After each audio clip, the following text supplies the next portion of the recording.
Este es el tercer capítulo de Contra la Voluntad. Les recomendamos escuchar los anteriores para seguir el hilo de la historia. En el segundo episodio les contamos cómo transcurrieron los 10 días que la doctora Olga López Jaramillo pasó detenida entre las caballerizas del norte de Bogotá y las cuevas del Sacromonte, y cómo, después de rendir indagatoria ante un juez de instrucción militar, terminó recluida en la cárcel El Buen Pastor. También relatamos un episodio clave de su testimonio. Antes de esa indagatoria, Olga aseguró que le administraron una sustancia con la que, según ella, intentaron inducirla a un estado de hipnosis. En este episodio hablaremos sobre eso, el uso de sustancias durante los interrogatorios y torturas para doblegar la voluntad de los detenidos y conseguir de ellos información. Mi nombre es Juan Camilo Hernández. Y yo, Divi Guzmán. Esto es Un Periódico de Ayer, un podcast sobre el peso de la historia en la vida privada de sus protagonistas.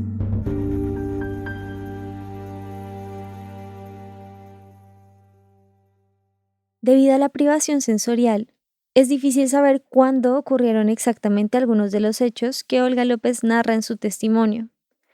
Sin embargo, sabemos que tras su paso por las cuevas de Sacromonte, ubicadas en una escuela militar de Facatativá, vinieron más interrogatorios y el suministro de una droga. De allí fui sacada nuevamente, no sé si fui llevada a la caballería o a otro sitio, porque siempre estuve vendada. Y se me dio una droga. Entre un café se me dio algo que dejó un sedimento blanco. Yo he entendido que es un procedimiento de inducción a la hipnosis. Su hermano y abogado, Diego López, nos contó que Olga creía que le habían suministrado escopolamina, una sustancia que afecta el sistema nervioso y que puede provocar desorientación, somnolencia, confusión, pérdida parcial de la memoria y dificultades para concentrarse o reaccionar con claridad. Aunque no tenía forma de saber exactamente qué droga era, el sedimento que le dejó y los efectos que no tardaron en aparecer encendieron sus alarmas. Y ella, pues como médica, sintió una vaina rara, inmediatamente botó eso, fue a un baño y de la cisterna del baño cogió agua, porque no había un lavamanos, cogió agua de la cisterna, tomó, se produjo un lavado gástrico, en fin. Ella dice que en esa agua le estaban dando escopolamina. No sabemos exactamente cómo consiguió llegar hasta una cisterna para hacerse ese baño gástrico, pero sí que eso no fue suficiente para evitar que Olga entrara en un estado que llaman sumisión química, en el que resulta más sencillo manipular las decisiones de las personas o modificar su comportamiento. Aquí de nuevo el testimonio de Olga. Bajo ese procedimiento, por ejemplo, me decían cierto tipo de palabras y tengo un lapso que yo no sé prácticamente qué ocurrió en ese tiempo porque no lo tengo muy claro. Entré en una etapa en que solamente yo sentía nombres y cosas en la cabeza. Aunque la escopolamina no es la única sustancia que genera la sumisión química, sí se ha estudiado con amplitud los efectos que causa. Por ejemplo, la amnesia anterógrada, que es la incapacidad de recordar hechos recientes que no se guardan en la memoria a largo plazo. De allí que la doctora no pudiera precisar qué ocurrió o cuánto duró en ese estado. Pero con ella no estaban experimentando. El uso de drogas alucinógenas e incluso de fármacos legales durante interrogatorios y torturas se remonta a varias décadas atrás, durante la Segunda Guerra Mundial. Al hablar de los nazis, pocas veces uno se imagina la estrecha relación que tuvieron con las drogas, pero varios trabajos han reconstruido su uso en el Reich con fines diversos. Uno de los que más ha llamado la atención fue el caso del pervitin, o metanfetamina, que empezaron a usar los alemanes de forma masiva poco antes de invadir Francia, en mayo de 1940, para eliminar el sueño y aumentar la resistencia de sus soldados. Se habla también del uso de cocaína entre los círculos más altos del poder nazi, o de los opiáceos para aliviar dolores y el estrés de la campaña bélica. Pero más allá de esto, hay otro enfoque que llama la atención: los experimentos orientados a obtener confesiones e información mediante métodos químicos, como una alternativa más rápida y menos visible a la tortura física. Entonces, el nazismo empezó explorándolo, ¿cierto?, sobre los 40 realmente, pero de manera organizada, digamos, sirviéndose de la ciencia médica. de la medicina y de la farmacología. Entonces ellos empezaron a tratar de establecer el control mental por medio de la mescalina. Él es Javier Salazar, especialista en práctica clínica, psicoanálisis y magíster en ciencias políticas. La mescalina es una sustancia psicoactiva que puede ocasionar fuertes alteraciones y estados de introspección profundos. Desde 1927 existen registros de investigaciones científicas en Alemania sobre posibles usos de esta droga como suero de la verdad. Además de la mescalina, los nazis también experimentaron con el LSD, otra sustancia alucinógena que intentaron clasificar como posible suero de la verdad. Esto lo cuenta el escritor alemán Norman Ohler en su libro Un viaje alucinógeno. Ohler cuenta que el LSD llegó a Alemania en 1943 y casi de inmediato empezaron a experimentar con él en algunos campos de concentración. El más famoso fue el de Dachau. Aquí de nuevo, Javier Salazar. Y estos estudios empezaron en Dachau, por ejemplo, donde hay mayor evidencia documental. Entonces te voy a leer algo que aparecía como en los archivos en Dachau que encontraron. Buscando anular el yo para extraer la verdad, esta ciencia fue heredada, ¿cierto? Luego fue refinada luego por la CIA, por el MK Ultra. Entonces entra la psicología y entra la psiquiatría a sostener también el aparataje de el control mental, buscar la evidencia, poder lograr que las personas quieran la verdad. El MK Ultra, que menciona Javier, fue un programa secreto de la CIA desarrollado desde los años 50 para experimentar con seres humanos. El objetivo era investigar drogas y métodos de manipulación psicológica que pudieran utilizarse en interrogatorios para quebrar la voluntad de los detenidos, alterar su comportamiento y obtener confesiones o información. Entre los registros desclasificados aparecen sustancias como el LSD, la mescalina y la escopolamina. Parte de esos aprendizajes y conclusiones terminaron circulando en espacios de formación militar como la Escuela de las Américas, por donde pasaron más de 6.000 militares colombianos, según datos del Departamento de Estado de Estados Unidos. Y no hay que perder de vista que ya para ese momento, finales de los años 70, Estados Unidos había lanzado lo que llamó la guerra contra las drogas. Aquí el historiador Renan Vega. Bueno, el asunto es que lo que se llama la guerra contra las drogas es un invento de los Estados Unidos. Es hecho allá, en Estados Unidos. ¿Y por qué se hizo en los Estados Unidos? Porque ha sido una guerra muy favorable y exitosa para los Estados Unidos. Porque aquí hay, digamos, dos apreciaciones. Una apreciación es la de ciertos autores que dicen que la guerra contra las drogas ha sido un fracaso. ¿Y en qué se basan para decir eso? En que no, que las drogas siguen fluyendo a los Estados Unidos. Pero es que ahí se está confundiendo el asunto, porque ¿quién dijo que el objetivo de Estados Unidos era justamente evitar la producción de narcóticos? No, no era el objetivo. El objetivo es antes generar la producción de narcóticos para descomponer y destruir internamente a las sociedades. Y les contamos todo esto porque llama la atención que mientras existía ese primer despliegue contra las drogas en Estados Unidos, en Colombia y otras partes del continente, a la vez también se usaban sustancias por parte de las autoridades para reprimir y torturar civiles. Antes de volver a la historia de Olga, vale la pena contar otros testimonios de detenidos que, durante el Estatuto de Seguridad, aseguraron haber sido drogados por militares durante los interrogatorios. Ese fue el caso de Álvaro Fayad, psicólogo y cofundador del M-19, que fue detenido pocos meses después del robo de las armas. Cuenta Fayad en el libro Las Guerras de la Paz que después de 20 días recluido en las caballerizas del ejército, no habían conseguido obtener de él información relevante. Y terminan furiosos, pues fracasa. Otro día me drogan para tratar de sacarme vainas. Y lo que les ocurre es que la disfruto, me sollo y empiezo a hablarles de ciencia ficción. Fue con una inyección. La jocosidad con la que cuenta Fayad ese episodio contrasta notablemente con la descripción que hace de las torturas y lo que padeció durante casi un mes. Lo que la tortura busca no es información, es quebrar la dignidad humana. Es impresionante, pero cuando llegué a la picota, le pregunté a otros presos sobre su experiencia para poder hacer un real análisis, y lo fundamental es que en algunos casos, habiendo obtenido la información completa, seguían torturando, hasta quebrar la voluntad, hasta humillar al hombre. Conmigo lo ensayaron todo. Otro caso fue el del también militante del M-19, Fabio Mariño Vargas, recluido en las mismas caballerizas. Me aplicaron pentotal, el suero de la verdad. Quería sacar mi información, que entregara a mis compañeros y mis jefes, que les indicara nuestros sitios de reunión. Era tal el sufrimiento que trataba de engañarlos dándoles información falsa, pero con eso solo lograba más golpes y violencia. Se turnaban para ejercer con sorna y satisfacción el oficio de torturar. El pentotal sódico fue uno de los fármacos más usados con ese fin: doblegar la voluntad y obtener confesiones. Además de Fabio Mariño, otros detenidos aseguran que les fue suministrado y tienen la certeza de que fue esa y no otra sustancia, porque así se lo hicieron saber los torturadores. Hasta donde sabemos, a la doctora Olga López solo le administraron esa sustancia que ella sospechaba era escopolamina. Pero lo cierto es que hay al menos un par de días entre el final de los interrogatorios y su traslado a rendir indagatoria que quedaron convertidos en una laguna en su memoria.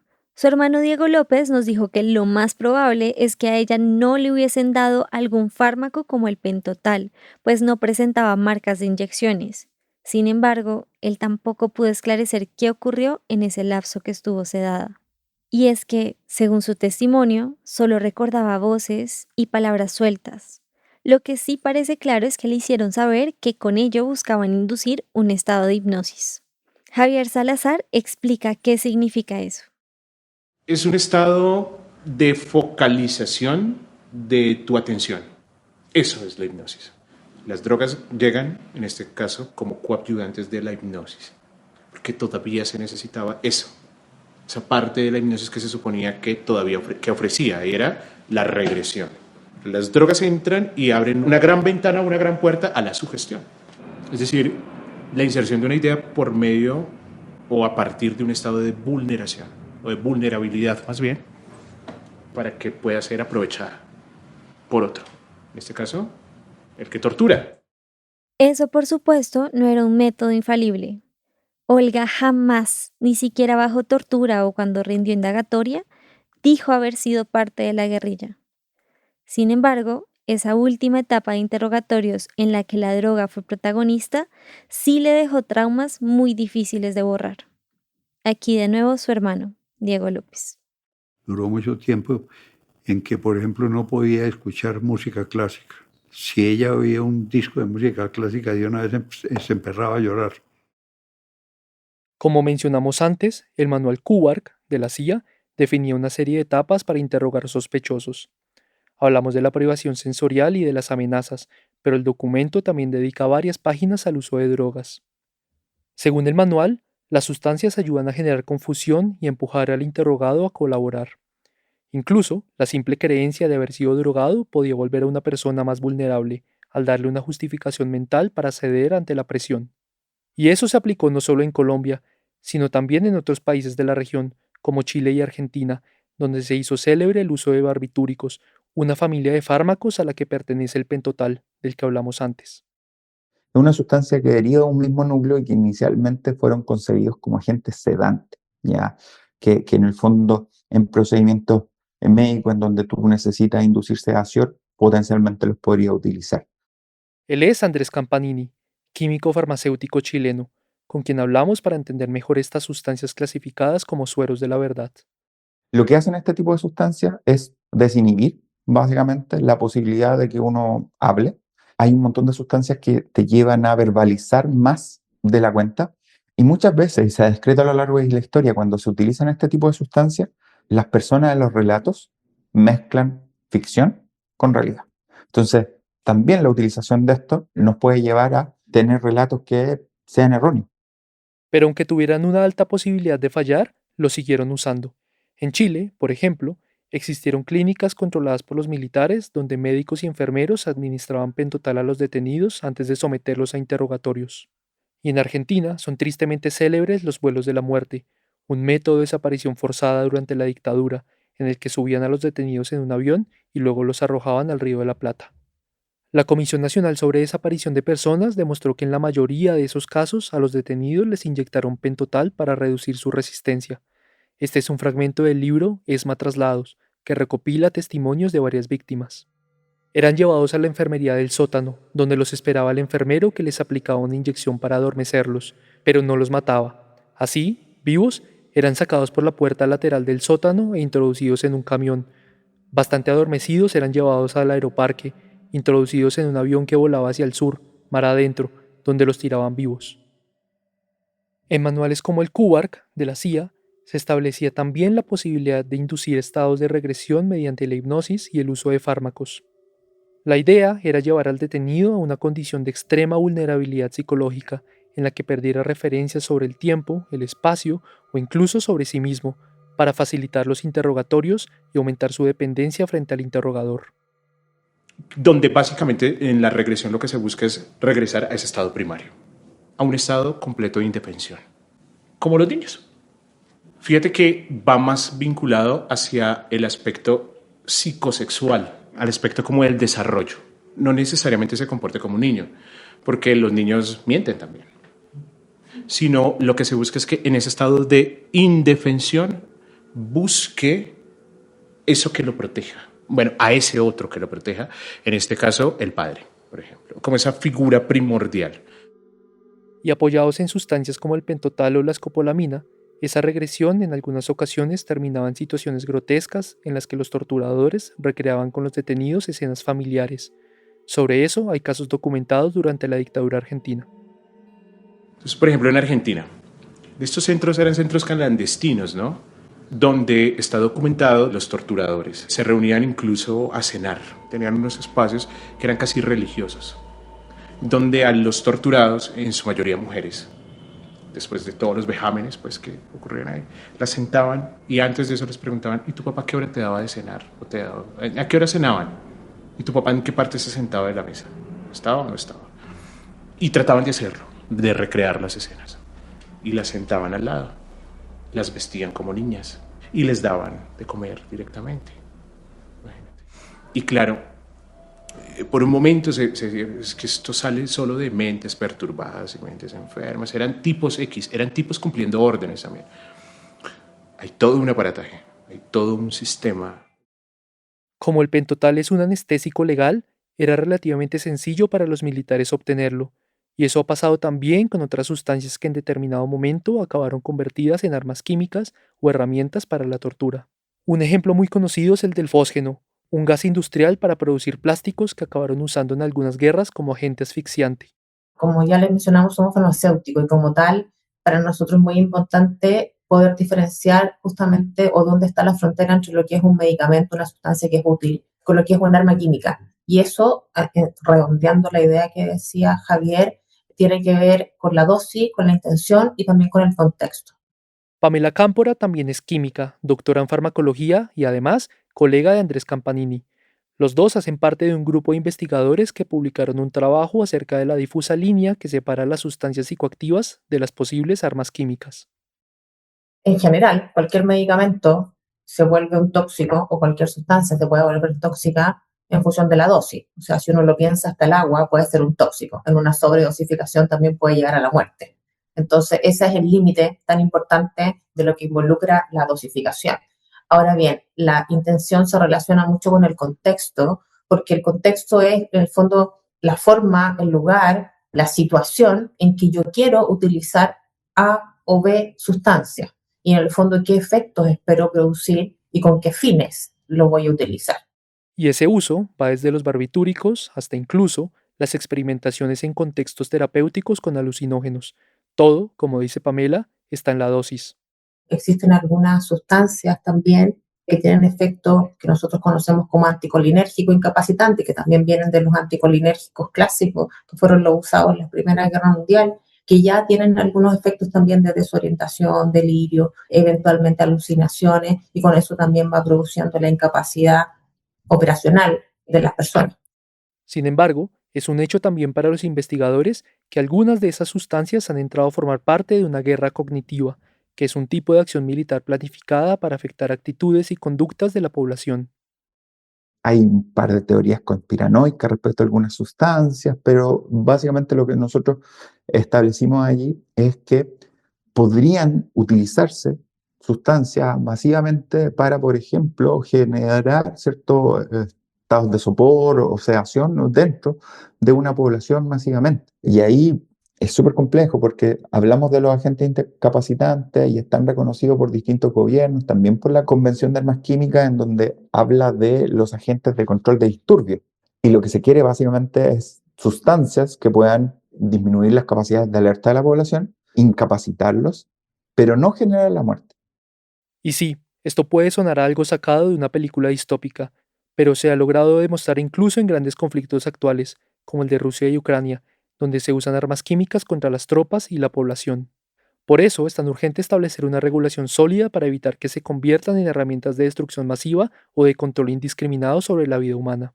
Pero volvamos al caso de Olga López y a las secuelas que dejó en ella la sustancia que le administraron. En la indagatoria que rindió Olga 10 días después de su detención, varias personas, además de su hermano, aseguraron haberla visto drogada. Uno de ellos fue el abogado Antonio Caro, quien en ese momento representaba a otros sindicados de pertenecer a la guerrilla. Cano tuvo la oportunidad de preguntarle directamente a Olga por su evidente estado de sedación. Olga le dijo que ese era el resultado de los maltratos y vejámenes morales a los que la habían sometido los interrogadores. Como contamos antes, tras la indagatoria, el juez determinó que Olga debía permanecer recluida en la cárcel mientras se resolvía su proceso. Sin embargo, su hermano Diego López intentó tumbar esa decisión, presentando una denuncia por las torturas físicas y psicológicas a las que fue sometida. Dicha denuncia se hizo ante la Procuraduría, pero no tuvo los efectos esperados. Aquí de nuevo el testimonio de Olga. El 23 de enero se pasó un memorial pidiendo unas pruebas para demostrar la inocencia mía. El juez aprobó una de esas pruebas. Hay una nota probatoria del 6 de febrero. Sin embargo, posterior a la intervención de la Procuraduría, pasó otro memorial diciendo que negaba todas las pruebas por considerarlas inconducentes. Lo que sí provocó la denuncia fue un escándalo que empezó a abrirse paso en los medios de comunicación. A raíz de la indagatoria y de la solicitud para investigar lo ocurrido con Olga, el periódico El Espectador comenzó a hacerle seguimiento al caso y a publicar otras denuncias sobre torturas. Allí se mencionó en la edición del 2 de febrero de 1979 el lamentable estado físico de la doctora y una supuesta droga que le habrían dado. También que Olga Elena Roldán, hija de Olga López, no era la única menor de edad que el ejército se llevó, pues se tenía constancia de al menos 2 casos más en Bogotá.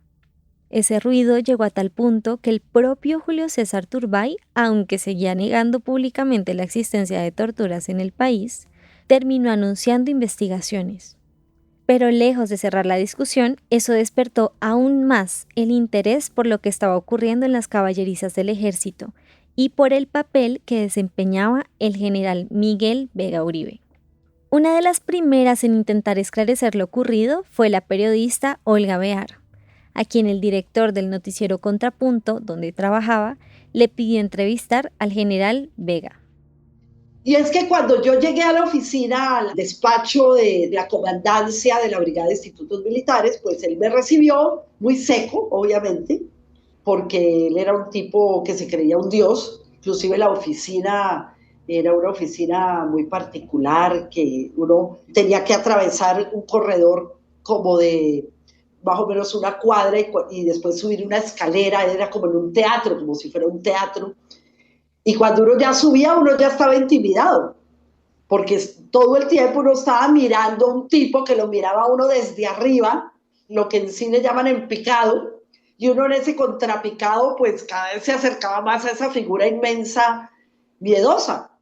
Y yo, pues obviamente una muchachita de 23 años que no le tenía miedo a nada ni a nadie, yo le dije a Jaime Soto, pues vamos y le pido entrevista a Vega Uribe.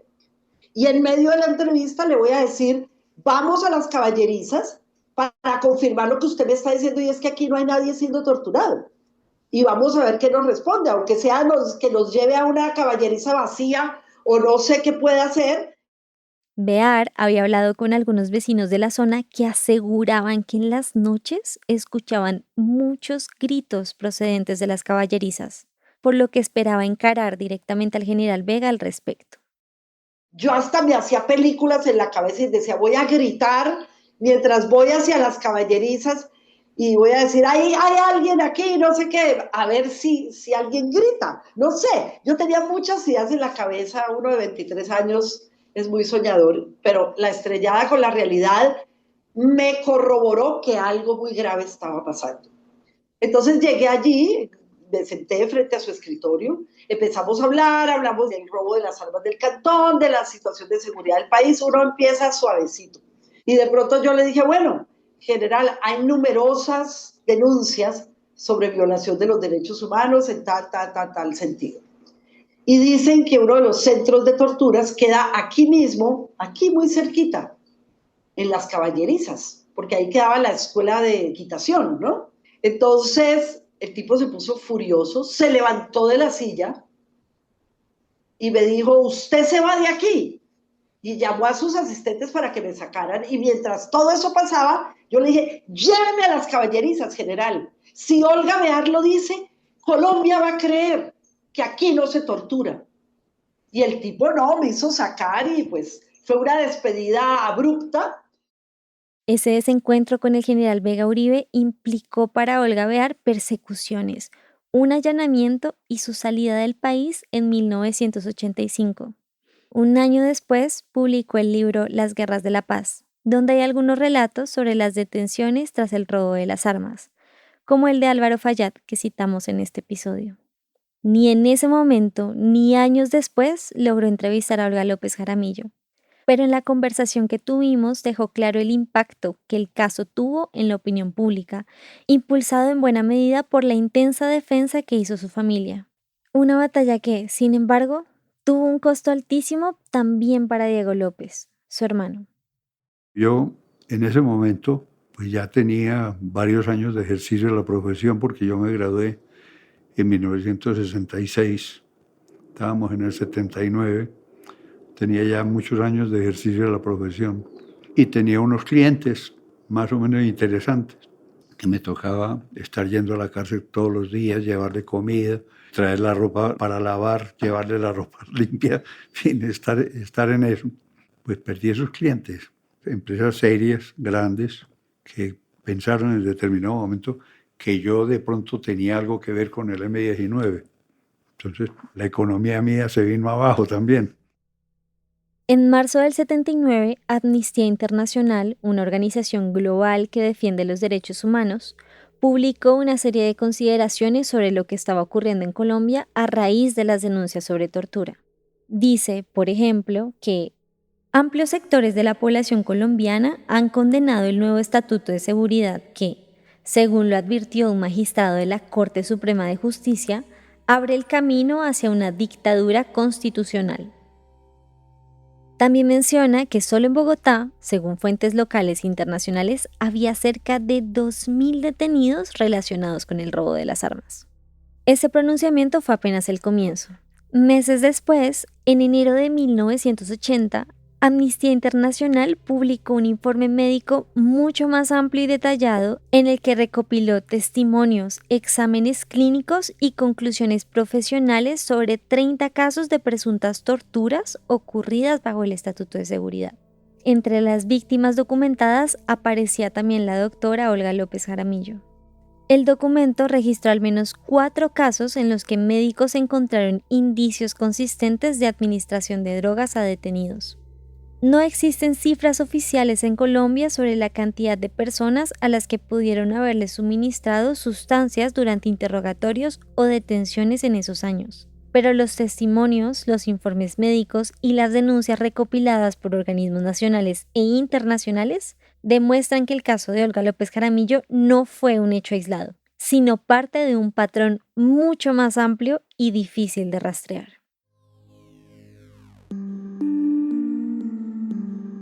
En el siguiente episodio, el último de esta miniserie, contaremos cómo fue el juicio y la posterior sentencia en el caso de Olga López Jaramillo. También reconstruiremos las secuelas físicas y psicológicas que dejaron las torturas, la batalla de su familia por obtener justicia y las preguntas que, décadas después, siguen sin respuesta. Ella no quiso volver a saber absolutamente nada de Colombia y le tiene miedo a Colombia porque vio que muchas de las personas que estuvieron en ese consejo de guerra hoy están muertos todos. La verdad, Olga Elena no ha superado eso. Ella quedó con un trauma como de por vida.